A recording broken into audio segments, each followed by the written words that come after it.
मित्रों, भाइयों, बहनों एवं सज्जनों, आप सभी को भाव भरा स्नेह नमन। श्री राम गायत्री दर्शन में आप सभी का स्वागत है। भाग 1 में हमने निवेदन किया था कि यही समय युग परिवर्तन का है और निष्कलंक कल के अवतार का आगमन धरती पर हो चुका है। आज हम आपको बतलाएंगे कल्कि का नाम, पता व स्थान, वह भी तर्क, तथ्य और प्रमाण के आधार पर। प्रथम भाग में हमने कई प्रमाण दिया है। यह सुनकर कई भाई जो इस लीला से पूर्णतः अनभिज्ञ हैं शायद व्यंग में मुस्कुराएं, हंसें या पूर्णतः सत्य भी समझें, लेकिन दिए जा रहे तर्कों और तथ्यों पर गहराई से विचार करेंगे तो सत्य को समझने में आपको सुविधा होगी। वीडियो को अंत तक देखे बिना आप किसी निष्कर्ष तक नहीं पहुंच पाएंगे। मित्रों, हमें यह देखना है कि जिन विभूति का हम नाम लेने वाले हैं, क्या पुराण में बताए गए सारे लक्षण उनमें मिलते हैं या नहीं। अवतारी चेतना जैसी विश्व व्यवस्था को बदल देने वाली शक्ति उनमें है या नहीं। मेरे ख्याल से इतना ही पर्याप्त है। तो आइए जरा स्थिर मन से, शांत चित्त से, धैर्य के साथ सत्य और तथ्य को समझने का प्रयास करते हैं। पहले आप किसी मान्यता पूर्वाग्रह से मुक्त हो जाएं तो ज़्यादा उचित है। सबसे पहले अवतार का स्वरूप समझ लेते हैं। अवतार अर्थात उद्देश्य विशेष के लिए ऊपर से नीचे उतरी। अवतार आंधी और तूफान के तरीके से आते हैं। दुनिया की कोई भी ताकत उनका मार्ग नहीं रोक सकती। जिस उद्देश्य के लिए आते हैं करके ही जाते हैं। सब जानते हैं भगवान राम और कृष्ण के मार्ग में कितने कांटे बिछाए गए। भगवान कृष्ण को गर्भ में आने से पूर्व ही समाप्त करने की तैयारी कर ली गई थी। दूसरी बात, बाल्यकाल में उन्होंने ऐसे ऐसे अद्भुत कार्य किए, फिर भी गोकुलवासी उसे एक चमत्कारी बालक भर मानते रहे। भगवान राम को असुरता विनाश के अभियान में एक मनुष्य सहयोगी के रूप में नहीं मिला। एक मिला भी, वह भी राक्षस कुल का विभीषण। जंगल के बंदर, भालू, गिद्ध, गिलहरी भगवान के सहयोगी बने और इतिहास रचकर अमर हो गए। वर्तमान अवतार के साथ भी यही हुआ। उन्होंने ऐसे ऐसे असंभव कार्य संपन्न किए जो अवतारी चेतना ही कर सकती है, पर लोग उन्हें संत, महापुरुष, साधक, योगी समझते रहे। पूरे भारतवर्ष में वर्ग विशेष के लोगों ने उनके अभियान का घनघोर विरोध किया, पर उनका अभियान रुका नहीं और आज विश्वव्यापी हो गया। बड़े बड़े संत, विद्वान, कथावाचक, प्रतिभा संपन्नों का साथ उन्हें नहीं मिला। घर परिवार वाले, बाल बच्चे, साधारण गृहस्थी के लोग उन्हें मिले और इन्हीं के दम पर उन्होंने विश्व का सबसे बड़ा संगठन खड़ा कर दिया। अब इन्हें मैंने नाम भी नहीं लिया, पर आप में से अधिकांश ये समझ गए होंगे। कल्कि के संबंध में कहा गया है कि पिताजी से गायत्री, सावित्री, ब्रह्म, संध्या आदि विषय पर प्रश्न करेंगे। पिताजी उनके जिज्ञासा को शांत करेंगे। यह प्रसंग इसी रूप में घटित हो चुका है। आगे कहा गया है, पिता विष्णु शर्मा होंगे, माता सुमति होंगी। पिताजी भागवत प्रकांड विद्वान और साधु स्वभाव के व्यक्ति थे। विष्णु की यश गाने वाले विष्णु यशा। माता द्वारिकाधीश की परम भक्त थी। अहरनिश उनकी भक्ति में खोई रहने के कारण शुभमति वाली सुमति। बाल्यकाल में सांसारिक बच्चों की तरह खेल कूद में उनकी रुचि बिल्कुल भी नहीं थी। अपने सहपाठी बच्चों के साथ ध्यान खेला करते थे।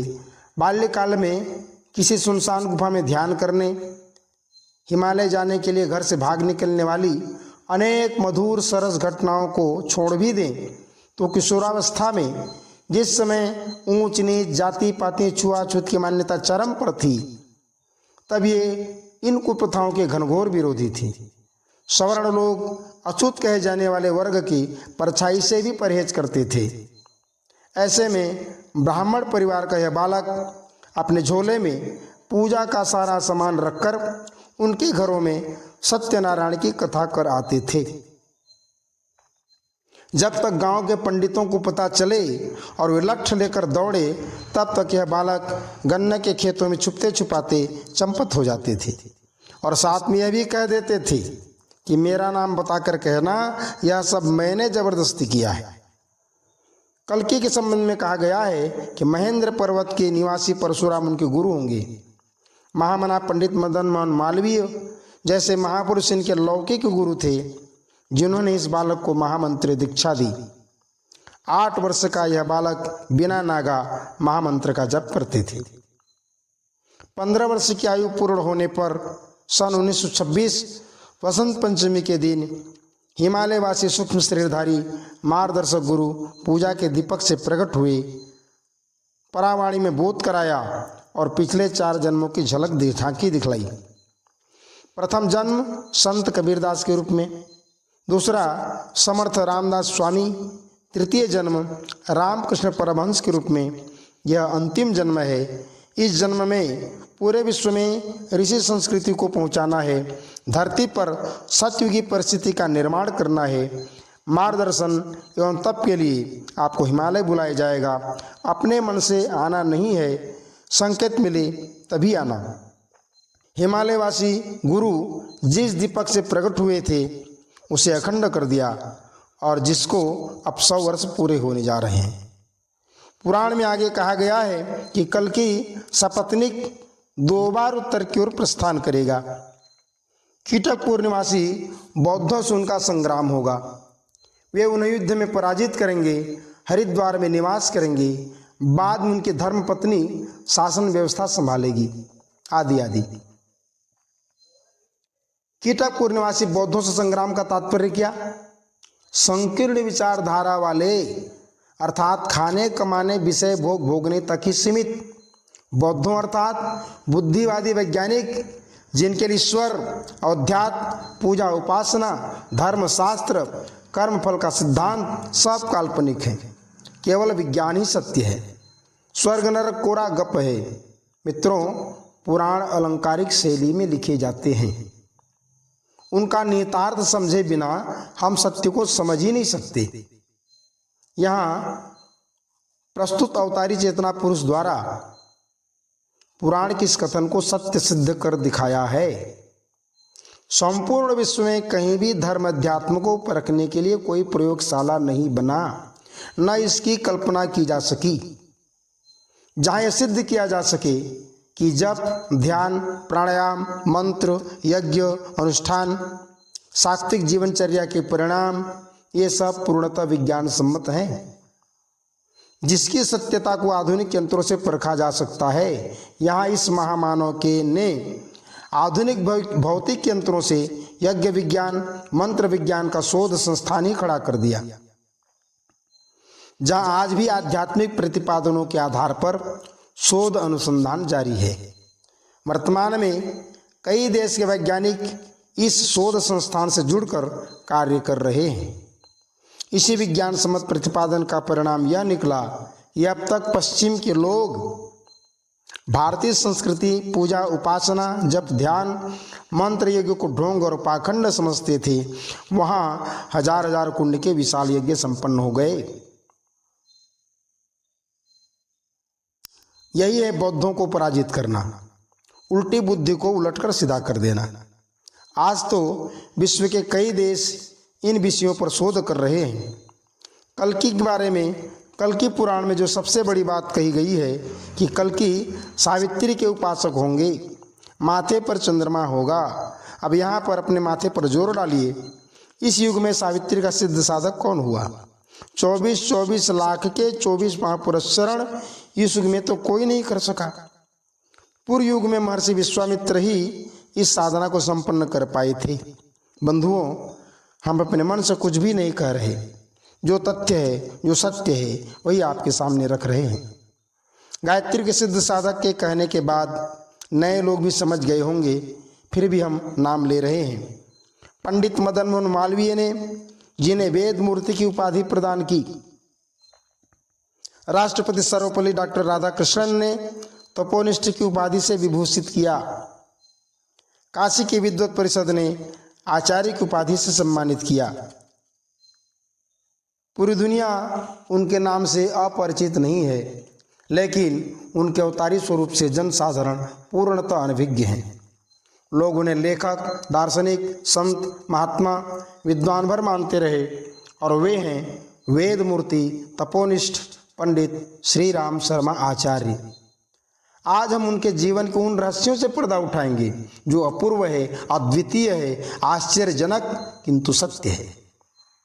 अपने जीवन काल में उन्होंने अपने अलौकिक पक्ष के बारे में न किसी को कहने दिया न लिखने दिया और कहा, जब तक हम रंगमंच पर प्रत्यक्ष हैं तब तक उस पर पर्दा पड़ा रहना ही उचित है। उनका जो स्वरूप या सिद्धि संसार के सामने है वही गले नहीं उतरता। अब सोचिए, 5वीं कक्षा पास व्यक्ति 4 वेद, 108 उपनिषद, 18 पुराण, 60 दर्शन, स्मृति, आरण्य क्या भाष्य लिख दे? क्या किसी के लिए भी संभव है? इसके अलावा 3400 साहित्य का स्वतंत्र सृजन, ऊपर से अखंड ज्योति पत्रिका का लेखन, संपादन एवं प्रकाशन एक व्यक्ति के द्वारा कब और कैसे संभव हुआ? भाषा ज्ञान में उन्हें दुनिया की हर भाषा के ज्ञान था, बिना पढ़े। अध्यात्म विज्ञान, मंत्र विज्ञान, यज्ञ विज्ञान, भौतिक, जीव, वनस्पति, अंतरिक्ष विज्ञान जैसे सभी विज्ञान के जानकार ही नहीं बल्कि पूर्णता विशेषज्ञ। उनके बारे में क्या कहा जाए, क्या लिखा जाए? भाइयों, ये तो ऐसा ही प्रयास है जैसे जुगनू सूरज की महिमा गाना चाहिए। अगम्य, अगोचर, चलते फिरते विश्वकोश थे भी। ज्ञान में बृहस्पति, करुणा में बुद्ध, लेखनी में व्यास, तप में भगीरथ, समर्पण और भक्ति में हनुमान, त्याग में दधीची, हिमालय जैसा विराट व्यक्तित्व जिसमें सागर की गहराई थी, आकाश जैसी विशालता थी। कुछ कहें तो वाणी अवरुद्ध हो जाती है, लेखनी कांपने लगती है, किंतु सादी धोती और खद्दर के कुर्ता में स्वयं को ऐसा छिपा लिया कि उनके साथ चलने फिरने वाले भी समझ नहीं पाए। तब साधारण संसारी क्या समझते? करुणा और प्रेम से छलकता हृदय ऐसा था कि संसार के दुखी लोगों के दुख से द्रवित होकर रात रात भर बच्चों की तरह बिलक बिलक कर रोते। इंद्र सा वैभव किंतु जीवन सर्वत्यागी सन्यासी सा। एक बार लिखते समय उन्हें पानी के बदले नारंगी का जूस दे दिया गया। सुनिए, गलती से एक घूंट गले के नीचे उतर गया और उन्होंने गले में उंगली डालकर उल्टी कर दी और कहा, मेरे जीभ में, मेरे पेट में आग लगे, धिक्कार है मेरे जीवन को। मैं कार्यकर्ताओं के बच्चों के लिए दूध न जुटा सकूं और खुद जूस पीऊं। समय और जीवन का एक एक क्षण, शक्ति का एक एक कण, अपने हिस्से की जमीन जायदाद, माता जी का सारा भूषण, लगभग 200 तोला सोना, सब समाज के लिए, विश्व मानवता के लिए समर्पित कर दिया। बसंत पंचमी 1926 को जिस दिन हिमालयवासी सूक्ष्म शरीरधारी गुरु सत्ता से उनका साक्षात्कार हुआ और उन्हें उनका पूर्व जन्म दिखलाया गया, जिस दीपक में उनके गुरु प्रकट हुए, उसी दिन से उसी ज्योति को अखंड कर दिया गया। उसी वर्ष दिव्य दृष्टा महर्षि अरविंद ने श्री माँ को बताया था कि नवयुग की दिव्य ज्योति जल चुकी है। आगे एक प्रसंग में यह भी बताते हैं, युग परिवर्तन के लिए जिस अतिमानस का अवतरण होना था हो चुका है। वे उसका स्केच बनाकर श्री माँ को दिखाते भी हैं। यह चित्र आचार्य श्री का ही था। योगी कपिल अद्वैत जी ने, जो पायलट बाबा के नाम से प्रसिद्ध हैं और अभी जीवित हैं, अपनी प्रसिद्ध कृति हिमालय कह रहा है में लिखते हैं कि युग निर्माण की ज्योति जल चुकी है। यह आचार्य श्री राम शर्मा और उनके गुरु स्वामी सर्वेश्वरानंद के माध्यम से संपन्न होगा। विश्वास न हो तो यह किताब आप पढ़ सकते हैं। आचार्य श्री ने अपने गुरु को निर्देश पर 4 बार हिमालय की यात्रा की और ऋषियों द्वारा संरक्षित उस स्थान पर पहुँचे जहाँ कोई भी सामान्य व्यक्ति किसी भी सूरत में नहीं पहुँच सकता। इस दौरान उन सूक्ष्म और कारण शरीरधारी महान ऋषियों से उनका परिचय और संवाद हुआ, जिनका वर्णन पुराणों में, रामायण और महाभारत जैसे ग्रंथों में किया गया है। यथा वशिष्ठ, विश्वामित्र, जमदग्नि, अत्रि, भृगु, पाराशर, पुलह, क्रतु विश्वामित्र आदि सप्तऋषियों की अनुमति और स्वीकृति से ही शांति कुंज में सप्तऋषियों की प्रतिमा स्थापित की गई है। इन प्रतिमाओं में उन ऋषियों की ऊर्जा विद्यमान है। यह वही शांति कुंज है जो गायत्री मंत्र के दृष्टा ऋषि विश्वामित्र के तपस्थली में निर्मित है। भाइयों, जरा चिंतन करो, जिनके साथ हिमालय की संपूर्ण ऋषि सत्ता सतयुगी की वापसी के लिए सक्रिय हो, कश्मीर से लेकर कन्याकुमारी तक जितने भी प्रकट अप्रकट सिद्ध साधक हैं, वे सब आचार्य श्री के साथ युग निर्माण के कार्य में संलग्न हैं। क्या यह घटना युगांतरकारी, अद्भुत और अद्वितीय नहीं है? यह सब यदि विस्तार से जानना चाहते हैं तो 3 खंडों में प्रकाशित चेतना की शिखर यात्रा पढ़ सकते हैं।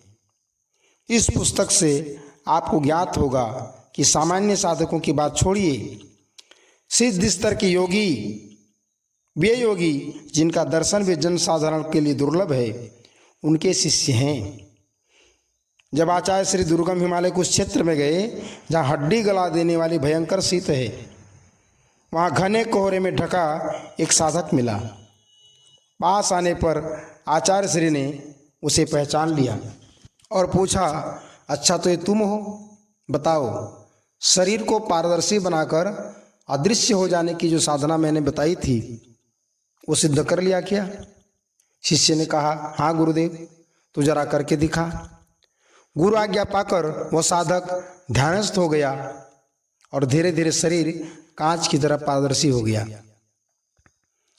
फिर वह अदृश्य हो गया और कहा, गुरुदेव, मैं आकाश मार्ग से गंगोत्री जा रहा हूँ और गंगोत्री का जल लाकर आपके चरणों पर समर्पित करता हूँ। आज आवाज वहीं सुनाई दे रही है। अब मैं गंगोत्री पहुँच गया, ये मैंने जल लिया, अब वापस आता हूँ।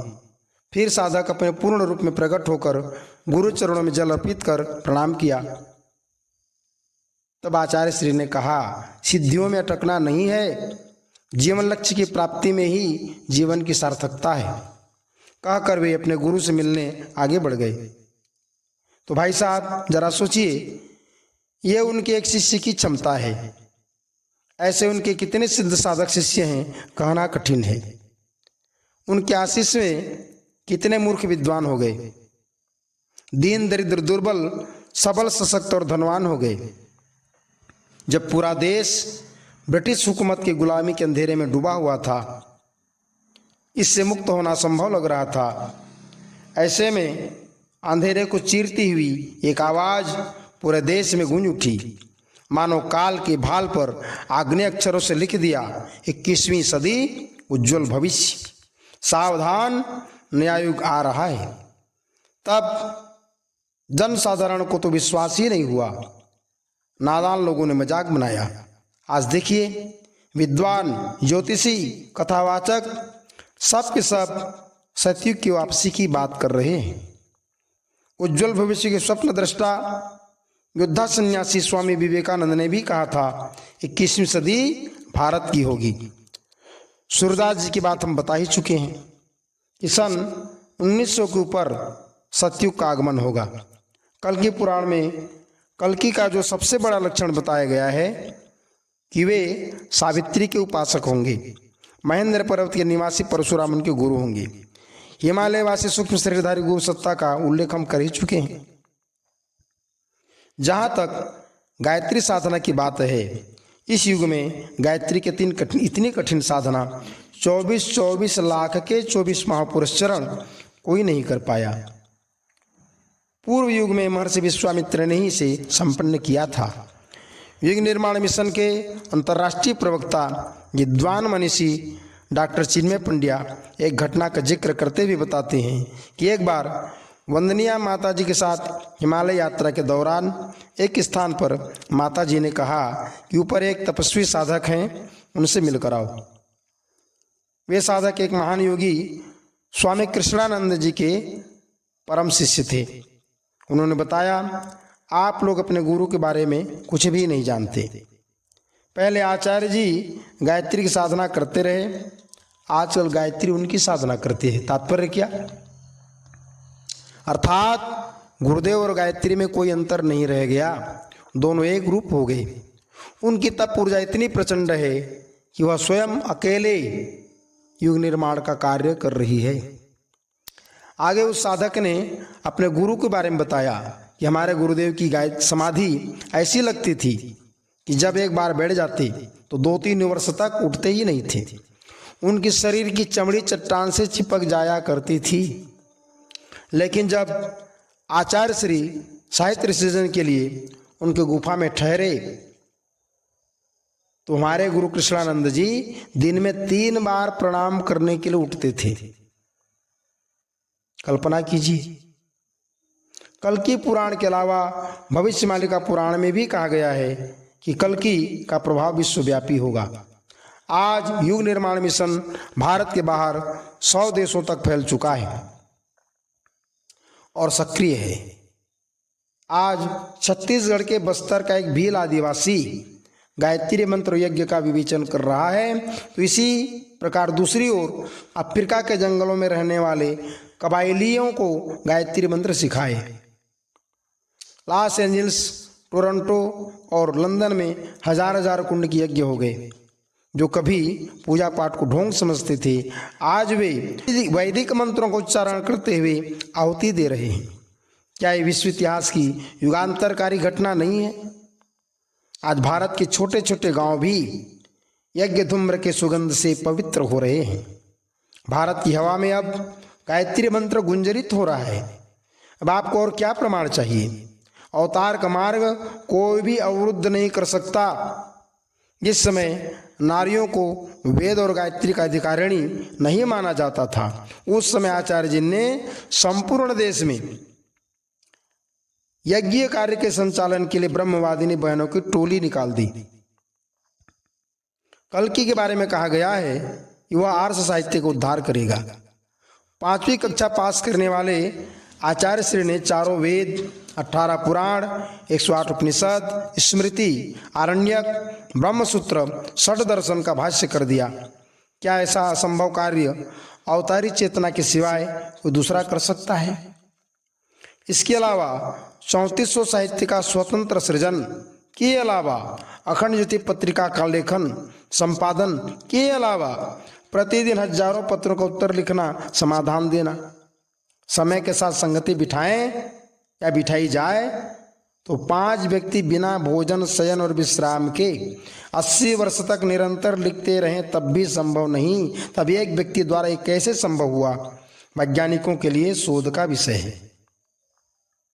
और आगे सुनिए, इन सब कामों के अतिरिक्त रोज हजारों व्यक्तियों से मिलना और उनके समस्याओं का समाधान भी करना, विश्व भर में भ्रमण अलग, हिमालय में जाकर तपस्या करना ये अलग, प्रतिदिन 4 घंटे की साधना का नियत क्रम ये निश्चित है। ये सब समय साध्य, श्रम साध्य कार्य हैं। इतना तो 100 आदमी भी मिलकर पूरा नहीं कर सकते। रात में 11 बजे सोया, 12 बजे सोया, 1 बजे, 2 बजे हर हाल में उठना अनिवार्य था।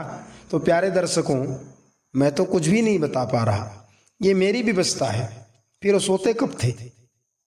कई स्थान पर यह भी प्रमाण मिले और कुछ अतरंग कार्यकर्ताओं के अतिशय आग्रह पर जब उन्होंने चरण ही पकड़ लिए तो उन्होंने बताया भी कि वे 5 शरीर से कार्य करते हैं। इसमें आश्चर्यजनक कुछ भी नहीं है। उनके हाथ और वाणी में माँ सरस्वती साक्षात निवास करती थी। तभी तो लोगों का कुशल मंगल पूछते रहते और हाथ लिखता रहता। वाणी से जो भी कह दिया पत्थर की लकीर बन गई। संतान प्राप्ति, असाध्य रोगों से मुक्ति, आर्थिक व सामाजिक पारिवारिक समस्याओं के समाधान का वरदान पाने वालों की संख्या लाखों करोड़ों में होगी। डॉक्टर द्वारा मृत घोषित व्यक्तियों तक को उन्होंने जीवन दान दिया है। ऐसा कर पाना तो महाकाल के लिए संभव है, किंतु जन सामान्य की दृष्टि माया की दीवार को भेद कर सत्य का दर्शन कहाँ कर पाती है। सिद्ध साधक, दिव्यदर्शी महापुरुष ही इस सत्य को देख पाते हैं। विश्व प्रसिद्ध दीर्घजीवी संत देवराहा बाबा को कौन नहीं जानता। उनके सामने आचार्य श्री उम्र की दृष्टि से बालक ही थे। ऐसे देवराह बाबा जैसे महामानव उनको अपना इष्ट आराध्य मानते थे। बाबा जी के सामने दुनिया झुकती थी और वे आचार्य श्री को प्रणाम करते थे। एक बार उनके मन में आचार्य श्री के दर्शन करने की इच्छा जागृत हो गई और उन्होंने मन ही मन प्रार्थना की। इधर संकेत मिलते ही आचार्य जी माता जी के साथ एक रिक्शा में बैठकर चल पड़े। उस समय रमेश चंद्र शुक्ल नामक एक शिष्य से कहा कि हम किसी से मिलकर आ रहे हैं। रमेश चंद्र जी को आश्चर्य हुआ। गुरुदेव को जिससे मिलना है एक आदेश से वो स्वयं दौड़ाता। उन्हें लगने लगा जिनसे मिलने ये जा रहे हैं वो कोई सामान्य व्यक्ति नहीं हो सकता। उन्होंने भी एक रिक्शा किराए पर लिया और पीछे पीछे चल पड़े। तब बाबा वृंदावन में यमुना नदी के किनारे एक कुटिया में निवास कर रहे थे और आचार्य श्री तपोभूमि मथुरा में निवासरत थे। आचार्य श्री माता जी बाबा जी से मिलने के बाद लगभग आध पौन घंटे बाद बाहर निकले। बाबा जी से विदा लेकर दोनों उसी रिक्शा से वापस चल पड़े। गुरुदेव के जाने के बाद शुक्ल जी बाबा जी के समीप गए, प्रणाम किया। बाबा ने तनिक रोष के साथ कहा, अपने गुरु की जासूसी करते हो, परीक्षा लेते हो? शुक्ल जी ने कहा, नहीं बाबा, भला मैं क्या जासूसी करूंगा, मैं तो सहज जिज्ञासावश चलाया कि भला ये किससे मिलने जा रहे हैं। बाबा जी शांत हुए। क्या जानते हो अपने गुरु के बारे में? शुक्ल जी ने कहा, मैं कुछ भी नहीं जानता बाबा जी, वो तो आप जैसे विभूति ही बता सकते हैं। तब बाबा ने कहा, वे मेरे हृदय में बसते हैं, इस युग के अवतार हैं। मेरे मन में उनके दर्शनों की इच्छा जागृत हो गई। मैंने मन ही मन प्रार्थना की और वे चले आए। क्योंकि मैं जाता तो हजारों प्रश्न खड़े हो जाते। मथुरा वृंदावन की भीड़ मेरे पीछे चलती और उनके लीला में विघ्न पड़ जाता, क्योंकि वे स्वयं अपनी पहचान छिपाए रखना चाहते हैं। आधुनिक युग के तुलसीदास कहे जाने वाले मानस मर्मज्ञ पद्म विभूषण श्री राम किंकर जी महाराज की कथा हरिद्वार में हो रही थी। वहां आचार्य श्री भी कथा सुनने पहुंचे। अभिवादन सम्मान के बाद महाराज जी ने जो कहा ध्यान से सुनिए। आज मैं जिनकी कथा कहने जा रहा हूं वे ही स्वयं कथा में उपस्थित हैं। क्या अर्थ है इसका, मैं आप पर छोड़ता हूं। एक अंतिम उदाहरण, आर्य समाज के प्रसिद्ध संत एवं गायत्री के सिद्ध साधक जब हिमालय पर ध्यान करने गए, वे शिव जी का ध्यान करते थे और उन्हें आचार्य श्री के दर्शन होते। उन्होंने बार बार प्रयास किया कहीं भ्रम तो नहीं, और अंततः वे समझ गए। फिर जब ये शांति कुंज आए तो मंच से कार्यकर्ताओं को संबोधित करते हुए कहा, आप लोग अभी तक अपने गुरु को नहीं पहचान पाए, वे महाकाल की अवतारी चेतना है। हिमालय से लेकर दक्षिण भारत तक ऐसे अनेक सिद्ध महात्माओं से आचार्य श्री की भेंट हो चुकी है। सबको पहले से पता था कि वे युग परिवर्तन के लिए अवतरित हुए। यह सब जानने के लिए आप चेतना की शिखर यात्रा पढ़ सकते हैं। इतने प्रमाणों के बाद भी आप में से कोई कहे ये तो सब महिमा मंडन है, व्यक्ति विशेष को भगवान बनाने की कोशिश है, तो भाई साहब क्या अरबों खरबों जुगनू मिलकर भी एक सूर्य को बना सकते हैं? मेरी तो औकात ही क्या। मैंने तो अपनी ओर से एक शब्द भी नहीं कहा, बस पर्दा हटाने का प्रयास भर किया है। आप किसी मत पंथ विचार के प्रति आग्रही हैं तो कोई बात नहीं, आप अपने मन के मालिक हैं। आप न चाहे तो दुनिया की कोई ताकत आपको मना नहीं सकती। रामकृष्ण तो भगवान थे पर अपने जीवन काल में बहुतों को समझा नहीं सकी, तो बताइए भला मैं किस खेत का ढेला। इस वीडियो को देखकर आपके मन में कई प्रश्न उठ रहे होंगे, तो प्रतिक्रिया में जरूर लिखें या फिर हरिद्वार स्थित शांति कुंज जाकर इसका समाधान प्राप्त कर सकते हैं, या फिर थोड़ी प्रतीक्षा कीजिए। 2026-27 में ऐसा विशिष्ट आध्यात्मिक प्रयोग होने जा रहा है कि कल की अवतार का सत्य सूरज की तरह प्रकाशित हो उठेगा। आप में से कई भाई बहन के मन में एक प्रश्न तो जरूर उठ रहा होगा कि भाई साहब, आप जिन्हें कल्कि बता रहे हैं वे तो शरीर त्याग चुके, फिर अवतार का उद्देश्य कहाँ पूरा हुआ? तो भाई साहब, अगले वीडियो में हम आपको यही बात बतलाने वाले हैं कि कल्कि अभी कहाँ हैं और क्या कर रहे हैं, आगे क्या करने वाले हैं।